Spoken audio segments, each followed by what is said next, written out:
नमस्कार मित्रों, आज हम अष्टांग हृदय सूत्र स्थान का पहले अध्याय का 19वां श्लोक प्रारंभ कर रहे हैं। काल अर्थ कर्मणाम योगो हीन मिथ्याति मात्रकः सम्यक योगश्च विज्ञेयो रोगारोग्य के कारणम। रोग का कारण बतलाते हुए आचार्य वाग्भट्ट कहते हैं कि काल, अर्थ और कर्म इनका हीन योग, मिथ्या योग और अति योग रोग का कारण है। काल, अर्थ और कर्म इनका सम्यक योग आरोग्य का कारण कहा गया है।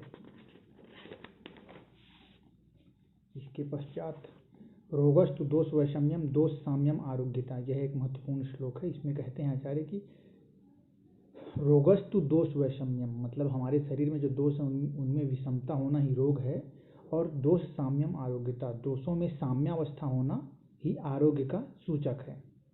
इसके पश्चात निज आगंतुक विभागेन तत्र रोगाद विविधा स्मृता, आचार्य वाग्भट्ट ने रोग के दो भेद बतला रहे हैं। यहाँ पर कहते हैं कि निज और आगंतुक भेद से रोग दो प्रकार के होते हैं। निज का तात्पर्य वह है जो शरीर के अंदर वात आदि वैषम्य से उत्पन्न होते हैं, और आगंतुक वो है जो आघात इत्यादि बाहरी कारणों से लगते हैं।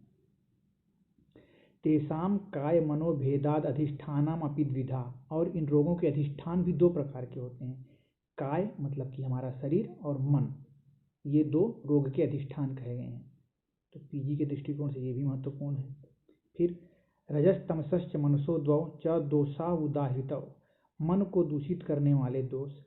रजस तमसश्च मनसो द्वौ मतलब कि रज और तम ये मन को दूषित करने वाले दो दोष कहे गए हैं। प्रमुख रूप से तीन प्रकार के होते हैं, सत्व, रज, तम।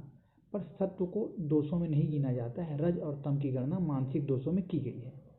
तत्पश्चात हम देखते हैं आगे, दर्शन स्पर्शन प्रश्न ही परीक्षेत च रोगिणाम, रोगी की परीक्षा करने के लिए तीन प्रकार की परीक्षा बतला रहे हैं। एक दर्शन, दूसरा स्पर्शन, तीसरा प्रश्न। तो आचार्य वाग्भट्ट के अनुसार त्रिविध परीक्षा होगी, दर्शन, स्पर्शन, प्रश्न। तत्पश्चात रोगम निदान प्राग रूप लक्षणोपशयाप्ति भी, रोग विशेष को जानने के प्रमुख उपाय क्या क्या होते हैं। तो एक होता है उसका निदान, दूसरा पूर्व रूप या प्राग रूप, तीसरा रूप या फिर लक्षण, चौथा उपशय, और पांचवा आपत्ति या फिर उसे ही संप्राप्ति कहते हैं। भूमि देह प्रभेदेन देशम आहुर इह द्विधा, देश को दो प्रकार का बतलाया आचार्य जनक ने। एक तो भूमि मतलब जो हमारा भूमि स्थल है, मरुभूमि हो गया, अनुभूमि स्थान हो गया, ये वाला। और एक हो गया हमारा देह शरीर, हमारा शरीर जो है। इन दो प्रकार से देश की दो प्रकार से संज्ञा ली जाती है। तत्पश्चात जांगलम वात भूयिष्ठम आनुपम तु कपोलवनम साधारणम सममलम त्रिधा भूदेशम आदिशेत।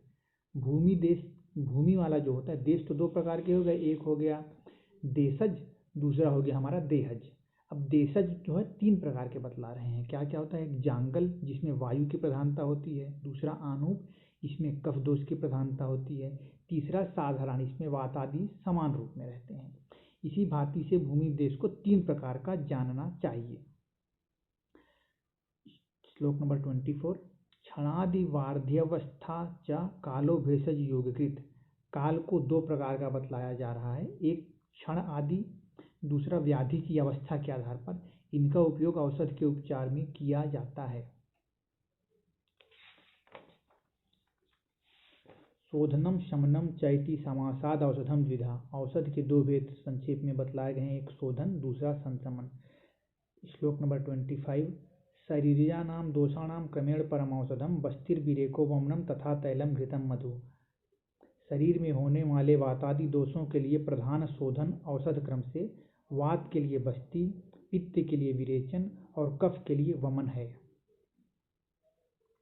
वात के लिए शमन औषध तैल, पित्त के लिए शमन औषध घृत और कफ के लिए शमन औषध मधु। मतलब ये इनकी प्रधान चिकित्सा के रूप में वर्णित है कि अगर शोधन करना है और शमन करना है तो शोधन के लिए बस्ति, विरेचन और वमन क्रमशः वात पित्त कफ के लिए, और अगर शमन करना है तो तेल, दूसरा घृत और चौथा मधु क्रमशः वात पित्त कफ के लिए श्रेष्ठ हैं।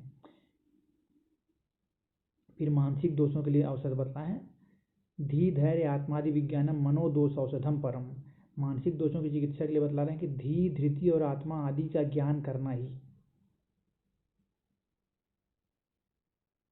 आज के लिए हम इतना ही देखते हैं। धन्यवाद।